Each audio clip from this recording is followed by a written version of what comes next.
Lu semua pernah bayangin nggak teknologi pembayaran asal Indonesia, QRIS, udah makin mendunia? Yes, bukan cuma di dalam negeri doang, sekarang QRIS udah dipakai di beberapa negara lain, bahkan di tempat-tempat wisata yang super terkenal.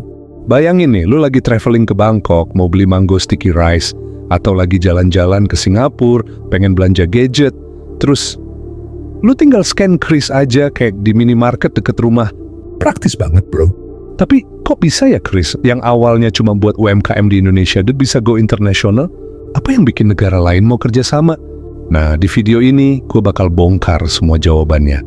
Kita bakal keliling dunia dari ASEAN sampai Jepang dan Korea Selatan buat lihat negara mana aja yang udah support QRIS.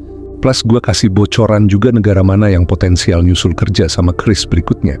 Ini jelas bikin bangga banget sih. Indonesia makin diakui di dunia digital payment. So, siap-siap, duduk yang nyaman, cemilan disiapin karena perjalanan kita keliling dunia bareng QRIS dimulai sekarang juga. Sebelum kita bahas negara-negara yang udah bisa pakai QRIS, penting banget buat kita paham dulu. Apa sih QRIS internasional itu?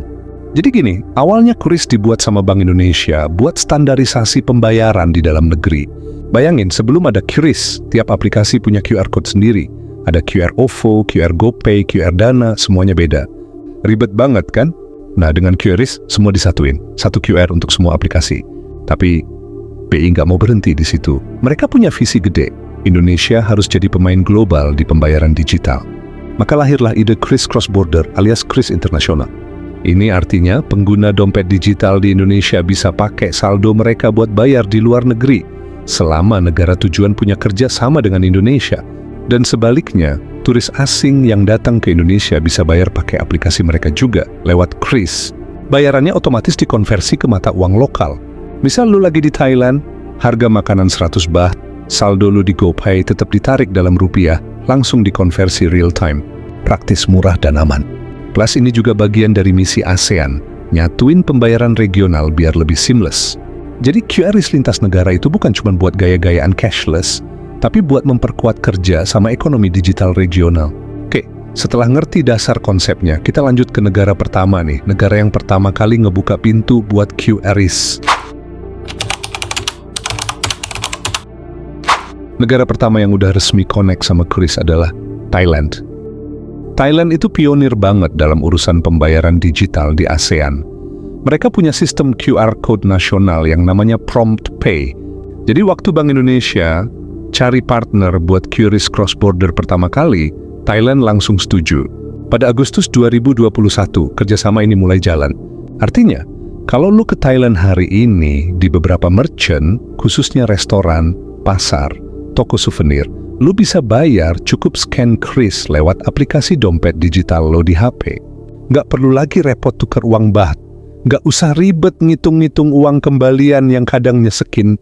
Bahkan, buat UMKM di Thailand, mereka juga diuntungkan karena lebih banyak turis bisa bayar cashless. Fun fact nih, waktu pilot project pertama dijalankan di Bangkok, transaksi QRIS dari turis Indonesia naik drastis lebih dari 30% dalam beberapa bulan. Ini bukti nyata kalau teknologi pembayaran Indonesia udah diakui dan dipakai di luar negeri. Dan serunya lagi, kerja sama QRIS X Prompt Pay ini jadi model yang dipelajari negara ASEAN lain buat pengembangan pembayaran lintas negara. Jadi kalau nanti lu jalan-jalan ke Chatuchak, beli kaos-kaos murah, atau nongkrong minum Thai tea di Bangkok, inget ya, coba keluarin HP lo, scan QRIS, dan banggalah karena lu bawa teknologi Indonesia ke luar negeri. Setelah Thailand, negara kedua yang connect sama QRIS adalah Malaysia. Malaysia itu deket banget sama Indonesia. Budaya mirip, makanan mirip, bahkan bahasanya gampang dimengerti. Tapi buat pembayaran, mereka punya standar sendiri, namanya Duit Now QR. Nah, kabar gembiranya, sejak Mei 2023, QRIS dan Duit Now udah resmi terintegrasi. Ini artinya, lo sekarang bisa belanja di Malaysia pakai aplikasi kayak OVO, GoPay, Dana, Link Aja, dan scan QR merchant di sana. Mau beli nasi lemak di pasar, ngopi di kafe hipster Kuala Lumpur, sampai beli tiket LRT, tinggal scan QR aja. Bahkan di Johor Bahru, di kota Malaysia yang deket banget sama Singapura dan banyak dikunjungi orang Indonesia, Merchant-merchant kecil juga udah banyak nerima QRIS lo. Serunya lagi, prosesnya cepat. Lu tinggal scan, konfirmasi harga, dan langsung beres. Nggak perlu hitung kurs manual atau was-was ditipu soal tukeran duit. Ini bener-bener langkah maju banget buat memudahkan para traveler, pebisnis, dan wisatawan. Jadi buat lu yang ada rencana trip ke Malaysia tahun ini, cobain deh transaksi pakai QRIS, biar ngerasain sendiri bangganya. Negara ketiga adalah negara Singapura. Negara mungil tapi super maju ini juga udah buka jalan buat QRIS. Singapura sendiri punya standar pembayaran QR nasional namanya SQQR.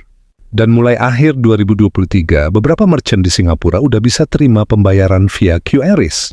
Memang tahap awalnya masih terbatas, pilot project, tapi targetnya dalam waktu dekat hampir semua merchant di spot turis bakal bisa nerima QRIS juga. Bayangin lu lagi jalan-jalan di Orchard Road, mau beli sepatu atau ngopi di cafe, terus kasirnya nunjukin QR code, lu tinggal scan pakai Dana atau ShopeePay lu transaksi beres. Turis Indonesia kan banyak banget ke Singapura tiap tahun. QRIS ini bikin pengalaman belanja makin gampang dan cashless, persis kayak di Jakarta atau Surabaya. Dan satu lagi, keamanan transaksi di Singapura juga udah kelas dunia, jadi lu bisa bayar dengan tenang. Singapura itu gerbang internasional kita, bro. Jadi kerja sama QRIS SQQR ini super strategis buat Indonesia.